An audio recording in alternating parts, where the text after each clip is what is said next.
हजारों फूल चाहिए एक माला बनाने के लिए, हजारों दीपक चाहिए एक आरती सजाने के लिए, हजारों बूंद चाहिए एक समुद्र बनाने के लिए, पर माँ अकेले ही काफ़ी है अपने बच्चे की ज़िंदगी स्वर्ग बनाने के लिए। माँ के बिना इस दुनिया में कुछ भी नहीं है, क्योंकि हम सभी को जन्म देने वाली माँ ही होती है। माँ का स्थान हम सभी के जीवन में यकीनन सबसे सर्वोपरि और खास होता है। माँ जो बच्चों को जन्म देती है, उसे चलना सिखाती है, उसे इस लायक बनाती है कि एक नवजात शिशु से लेकर युवा पीढ़ी तक वो आगे बढ़ना सीखे। नमस्कार, मैं हूं आकाश उपाध्याय और आप देख रहे हैं सीबी लाइव। आज मातृत्व दिवस है और आज हम आपके लिए एक ऐसी माँ की कहानी लेके आए हैं जिसने अपने बेटे की जान बचाने के लिए न केवल अपनी किडनी दान दे दी बल्कि अपनी जीवन शैली का भी त्याग किया। जी हाँ, जोबट की नर्मदा नगर कॉलोनी में रहने वाली श्रीमती विमला ओझा एक ऐसी महिला है जो पूरे नगर में परिचय की मोहताज नहीं है। अपने जीवन में हमेशा खुशहाल रहना, लोगों को हंसाना, भजन कीर्तन सत्संग में उपस्थित होकर नृत्य कर जीवन का आनंद लेने वाली विमला ओझा, जिसने पल भर में इन सबका त्याग कर दिया अपने बेटे की जान बचाने के लिए। आज मातृ दिवस पर इस माँ को हम सशक्त प्रणाम करते हैं। तो आइए आज मातृ दिवस पर जानते हैं इस माँ की ममता की कहानी। मैं आज आपको हमारी विमला भाभी के बारे में बता रही हूँ। विमला भाभी हमारे बहुत अच्छे हैं, सबके दुख सुख में काम आते हैं, एक बिंदास महिला है। हम कभी जैसे दुख में रहते हैं और भाभी आते हैं तो एकदम खुशी का माहौल हो जाता है। अब भाभी के बारे में मैं आपको क्या बताऊँ। भाभी हर चीज़ में, हर समय, हर दुख में, घड़ी में, सुख में सबको जोड़ के रखती है। और वो एक ऐसी माँ है कि बिना कुछ झिझक के अपनी किडनी अपने बच्चे को दे दी। एक माँ ने अपने बच्चे को मतलब नया जीवन दिया है। ऐसी माँ को मैं, बच्चे, हमारा पूरा मोहल्ला, हमारा पूरा गांव सब ऐसी माँ को सादर दिल से नमन करते हैं। विमला भाभी ने उनके लड़के को किडनी दी है और उसके बाद भी वो दिनचर्या सब अपने भूल कर आज उन्होंने इतना बड़ा बलिदान दिया अपने बच्चे को। उनको देख के हमको भी उनसे शिक्षा लेना चाहिए। और हमारे भजन मंडली में खास हमारी जान है वो, फिर भी उन्होंने सब त्याग कर आज वो इतने खुश है, फिर भी वो खुश है। ऐसी माँ को हम सत नमन करते हैं। विमला भाभी जी का पूरा जीवन नगर की सेवा, हर समाज के सुख दुख में जाना, शादी ब्याह में जाना, सार्वजनिक कोई भी कथा, भागवत, हवन, पूजन, मंदिर की प्राण प्रतिष्ठा हो, गायत्री मंदिर का जुलूस हो, गायत्री मंदिर का कार्यक्रम हो, श्रावण सोमवार का हो, रुद्र अभिषेक हो, पार्थिव शिवलिंग हो, हर जगह हमारी विमला भाभी जी अग्रसर आगे रहती है और समाज में भी आगे रहती है। हर 11 अमावस पूनम विमला भाभी जी के नेतृत्व में भजन होते थे। महिला मंडल साथ नाच गाना चलता, नाचते थे और नृत्य के साथ भगवान की भक्ति में विमला भाभी जी झूमती थी। ये सारी चीज़ों का त्याग करके उनने अपने बच्चे के लिए किडनी दी और आज दोनों स्वस्थ है, खुशहाल है। ऐसी माँ को आज मातृ दिवस पर बार बार नमन वंदन करता हूँ। नमस्कार, मेरा नाम श्रीमती विमला पंडित अशोक कुमार ओझा जोबट में निवासरत हूँ अभी हाल फिलहाल में। और मातृ दिवस की आप सभी मातृशक्ति को मेरी ओर से नमन। और एक मेरे परिवार के ऊपर बड़ी समस्या आके खड़ी हो गई, जिसका मेरे को मालूम भी नहीं पड़ा कि कब ये समस्या आके खड़ी हो गई। समस्या क्या है?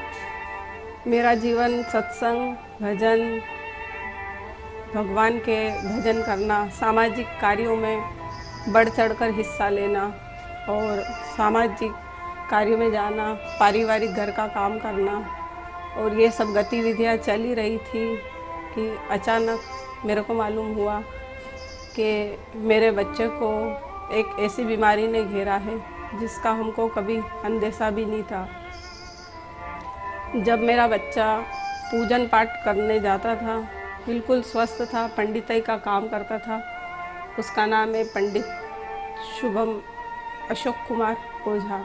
और वो अपने पूजन कार्य में इतना संलग्न था, मैं आपको बता नहीं सकती हूँ। सुबह 3 बजे उठकर भगवान महाकाल की पूजा करने जाता था, अभिषेक करता था, रात्रि को 9 बजे तक घर आता था। और इसी दौरान कुछ समय बाद हमको मालूम हुआ कि उसका स्वास्थ्य कुछ बिगड़ने लगा। जब उसका स्वास्थ्य बिगड़ा तो शुरू में तो हमने जोवट में हम रहते हैं, जोवट स्वास्थ्य विभाग में उसका चेकअप और ये सब करवाया, पर वो अस्वस्थ रहा और डॉक्टरों ने राय दी कि आप इनको थोड़े अलग अस्पताल बाहर ले जाइए। तो फिर हम इसको हमारे नज़दीक जोवट जिला अलीराजपुर के नज़दीक दाहोद पड़ता है, उस समय आन फान में हम इसको दाहोद ले गए। दाहोद उसका चेकअप चला, उसी दौरान हमको मालूम हुआ कि उसकी दोनों किडनी खराब हो चुकी है। वो समय हमारे लिए बड़ा कष्टकारी था। हम चाहकर भी अपने आप को संभाल नहीं पाए। पूरा परिवार बिल्कुल, मानसिक स्थिति हमारी बिल्कुल ख़राब हो गई और ज़मीन खिसक गई हमारी तो धरती तले। अब हम सोचे क्या होगा, क्योंकि एक सामान्य परिवार के होने के कारण और मेरे पति सर्विस करते हैं, पर सामान्य सर्विस होने के कारण ये ऐसी परिस्थिति आके खड़ी हुई। कुछ देर हमको समझनी पड़ी, क्योंकि बच्चा 28 साल का ही था, युवा बच्चा, और अपने सामने इस तरह की बीमारी से परेशान हो जाए तो ये बड़ी विडंबना रहती अपने माँ बाप के लिए कि जवान बच्चा आज इस परिस्थिति में जाकर पहुँच गया। डॉक्टरों ने कहा इसकी दोनों किडनी फेल हो गई है। फिर मैं अहमदाबाद के हॉस्पिटल में गए, वहाँ पे मेरे साथ में मेरे 2 भाई गए।